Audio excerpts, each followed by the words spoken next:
Executive Director of Right on Crime, Brett Tolman. Brett, great to have you with us.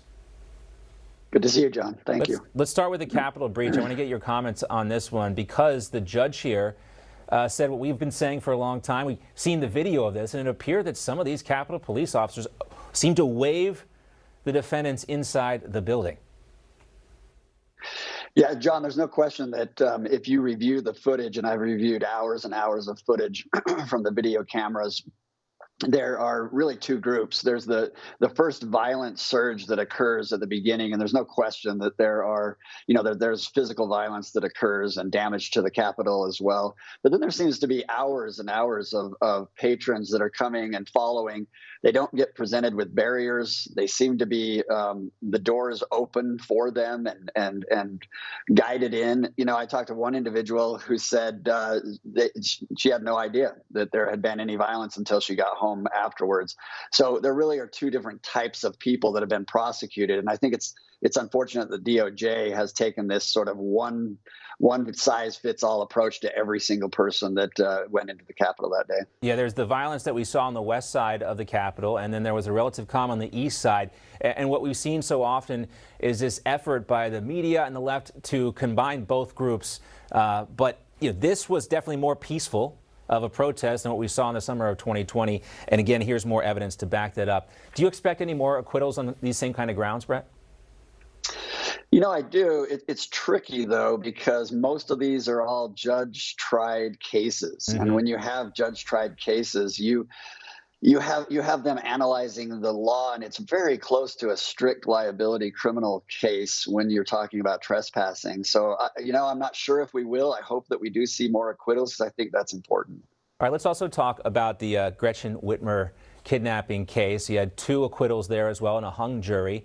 And one of the things that was interesting about this is you covered this, and we covered this through the lens of Julie Kelly, who appears in the show, and she's going to come back with us tomorrow. But it seemed as along the way that every motion in the case went against the defense. Were you surprised by the outcome here of this one, Brett?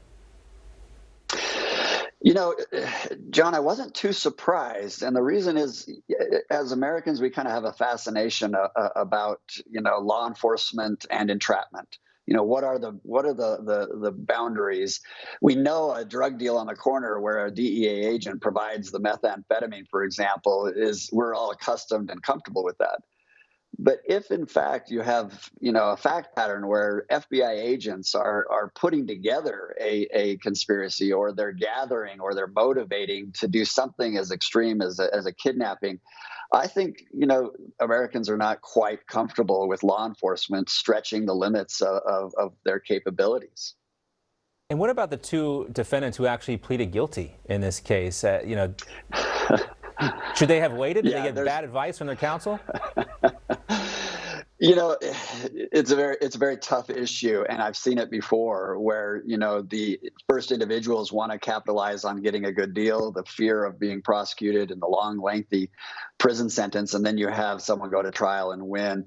They're stuck. There's very little grounds to withdraw your plea, and typically they are left holding the bag.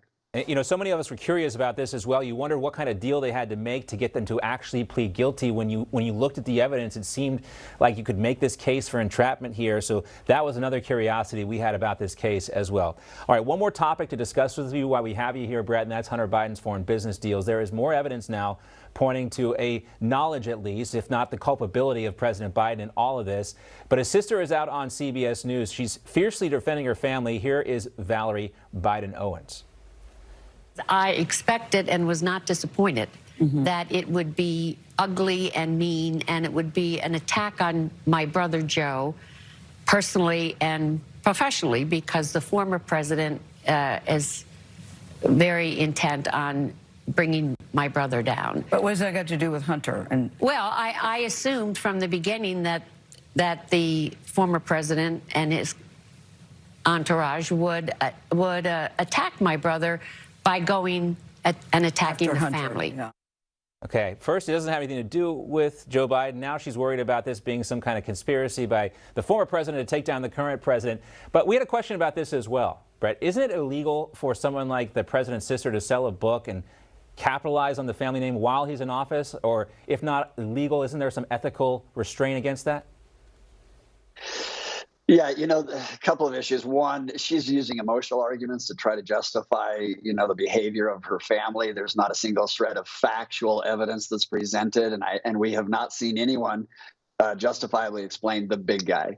On the ethics of writing the books, it depends on where that money goes and who it enriches and who's behind the book itself on whether there's ethical violations or its legality.